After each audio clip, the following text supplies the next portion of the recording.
So our next guest has also been rocking, just like our other guests, but rocking on the page for many years. His credits include writer, author, playwright, and even college lecturer. So please welcome Shel Friedman.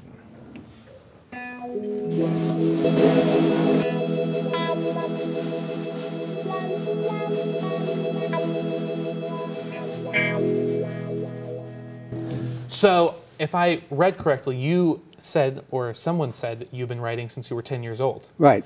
And I think I've been writing since I was 10, but not your style of writing. You're doing like good work. Well, I wasn't doing the good work at 10.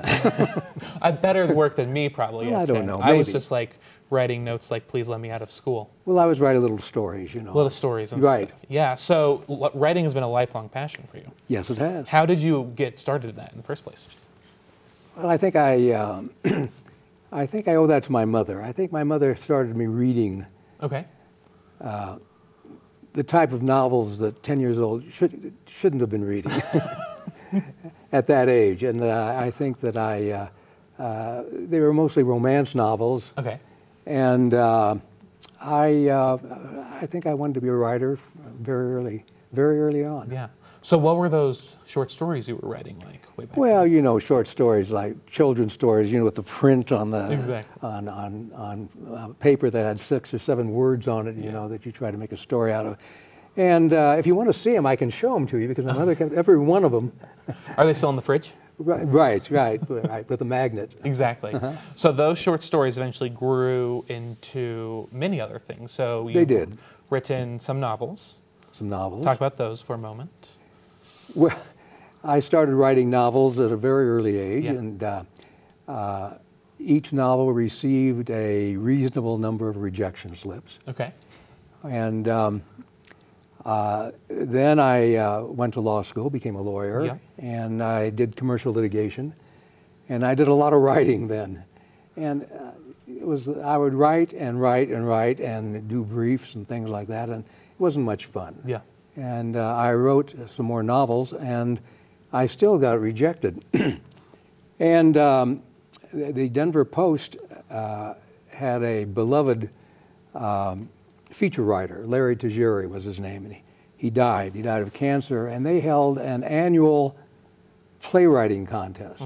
I said, well, I had never written a play before, and I thought, well, I'll write a play because 100 pages of a play, having that rejected, doesn't hurt as much as a 350-page book that gets rejected. So I wrote the play, and it won. It won the first award, and it was produced, which was a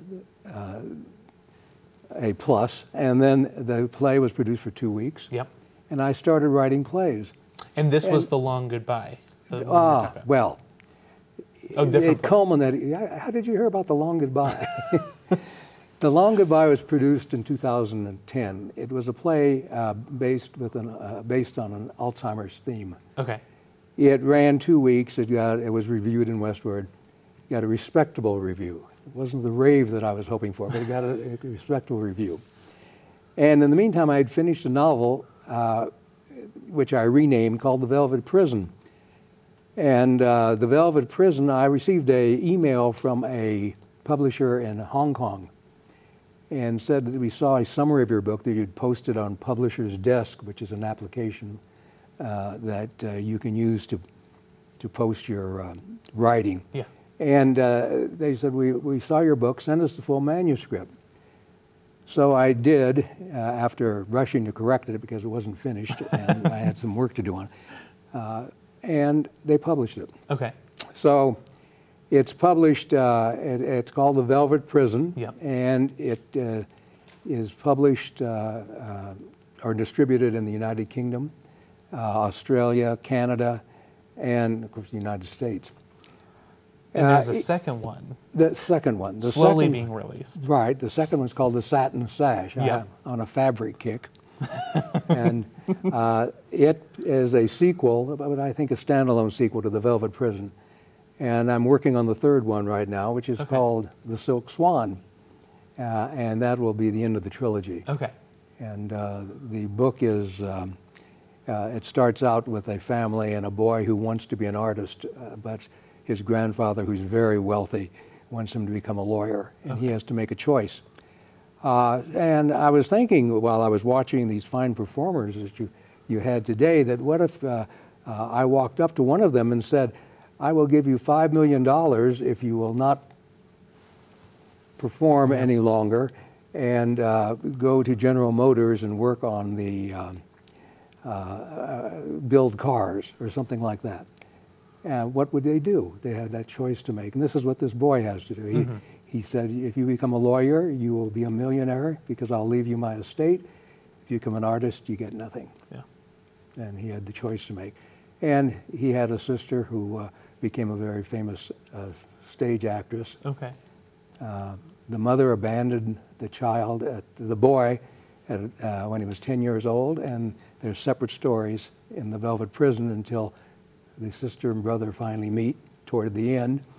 Then there's both of their families in the Satin Sash, and it takes place after. It's historical fiction, so the first book is pre-World War II.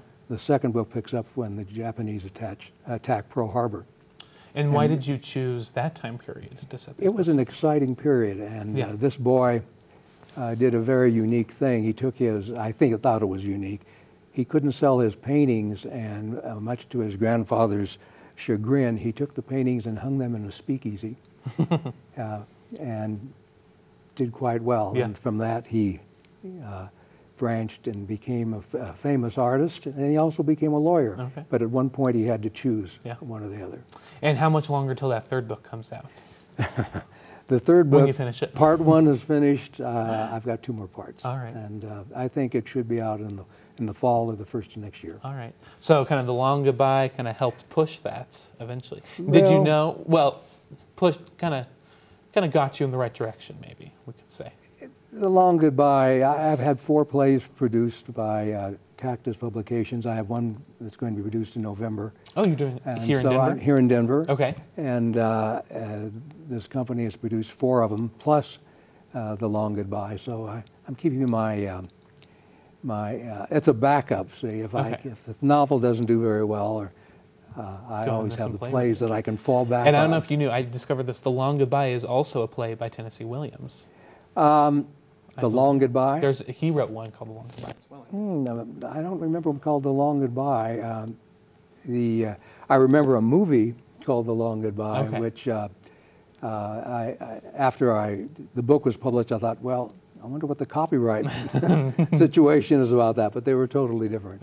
But The Long Goodbye was, I don't know if that was a mystery, a mystery detective story. And well, you're writing so many million and amazing things. It's fantastic. Well, it helps. I also teach film classes for a program sponsored by the University of Denver called OLLI. And it's for senior citizens that take classes. There's about 2,500 members now. It's grown quite quickly. Well, fantastic. So. Well, I can't wait for the next book to come out so we can finish the series and your new play in November. It sounds like you are incredibly busy, so I am busy. Well, thank you so much for coming on. Thank you for having me. Yeah, Pleasure. Thank you. It was fantastic. Well, stick around, because when we come back, we're going to get all of our guests together, including our fantastic author, Shell, for a little Mad Libs challenge. Should be fun. In the morning light, I see your face, your eyes still closed and dreaming. I could lay like this all the day. Oh, sweet love, can you hear me? Your hair spreads out